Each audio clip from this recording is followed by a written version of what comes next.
Hi, this is Catherine Dubberly, the Answer Lady. Today let's talk about purl stitches on the knitting loom. In all honesty, I have spent most of my knitting life hating purl stitches on the loom. Absolutely love every form of the knit stitch, but purl stitches are just more awkward and less efficient, and that is until just recently. Kiss Looms has developed a design that makes purling easier, but it's not all that easy to learn, and it's taken me some time. And I gather it's taken some other people some time too. So let's take a close look at it so you can get good at it too. This is a Kiss loom. It's actually part of one. And Kiss looms are designed in such a way as to have a much easier than most looms method of purling. But I did not find that method all that easy to learn, even though Kiss provides some good tutorials and videos. So now that I finally have learned it, I'm going to share what I've learned with you and see if that helps, because I gather this is not a rare problem. This is the purling tool that the Kiss company sends you when you buy a loom. I found out from a lot of my fellow Kissers that they like to reshape the tool to be like this. Some of them like a bend even greater than what I'm using, but I was satisfied with this much bend. So that's the first thing. Let's look at how both of these work.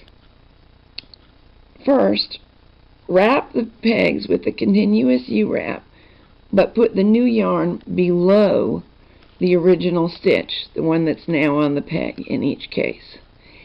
And don't be overly tight in your wrap. That will only make your life more difficult. Here we are at the end of the row. First I'm going to show you with the original tool. Insert the tool and immediately rock it back so the handle's away from you. And I think that's what I was not doing at first, is understanding that rocking motion. We're going to go under the original stitch to the outside of the new loop so that we can rock back and forth, pick up the new loop. Under the original stitch, rock the handle away, pick up the new loop, lift it up and off, and onto the peg.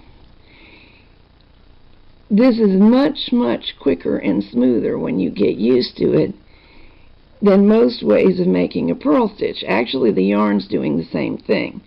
We're just causing the yarn to do it with a method that's not available on most looms. So now that I understand it, I am able to use the tool the way Kiss sends it.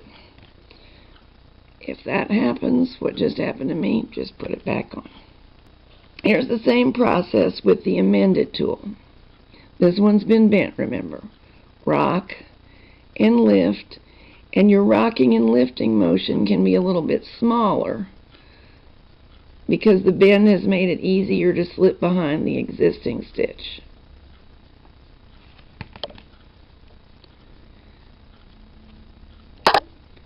Actually, I'm doing it really slowly now because I'm working around the camera and I also want to make it easy for you to see.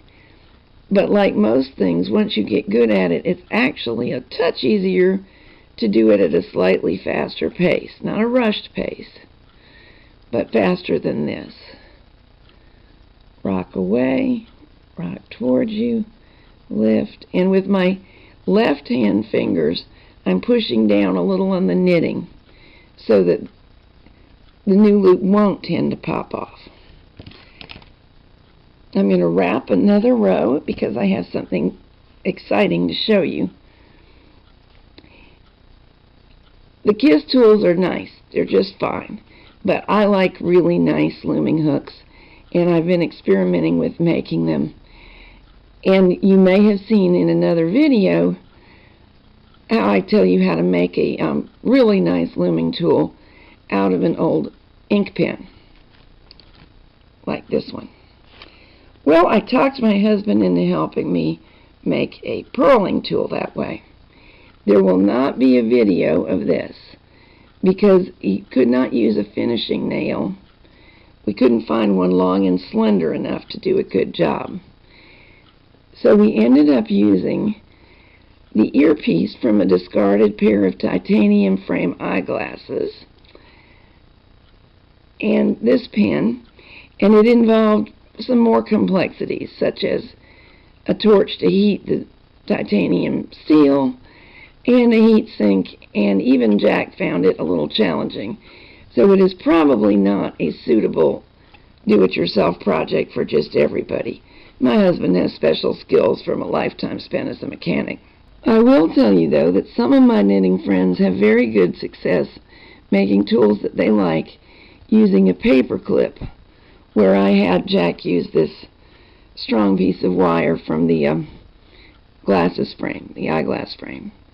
If you would be satisfied with experimenting with a paper clip, you can use the method in the video for the plain loom tools with the cements and things that we described, and you could get something very similar. Let's do this a little bit more to make sure that you're really seeing what I'm doing. The end stitch of every row is the most likely to drop off, but I made it. Behind the top stitch, rock, handle away, handle towards you, lift, replace. Behind, rock away, rock towards, lift, and replace. Isn't that funner than all the convolutions we've been going through? Now, honestly, I got fairly good at some of those convolutions, but I do like this better. I think it's an inspired thing, and I'm glad Kiss came up with this design. I'm sorry it took me so long to learn to use it well, but now that I do, I'm going to have a lot of fun with it. Now, just so you don't think you have to have the fancy tool, we're going to go back to the original one that I bent a little bit. And of course, this one has some real pluses in that it's very, very light, easy to manipulate, fits nicely in your purse or pocket, and as far as I know, the airlines don't give you any sort of trouble about it.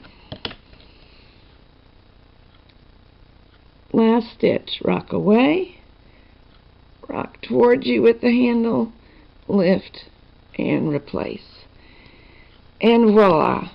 I hope that helps you purl more comfortably. I am so glad that I've learned it myself.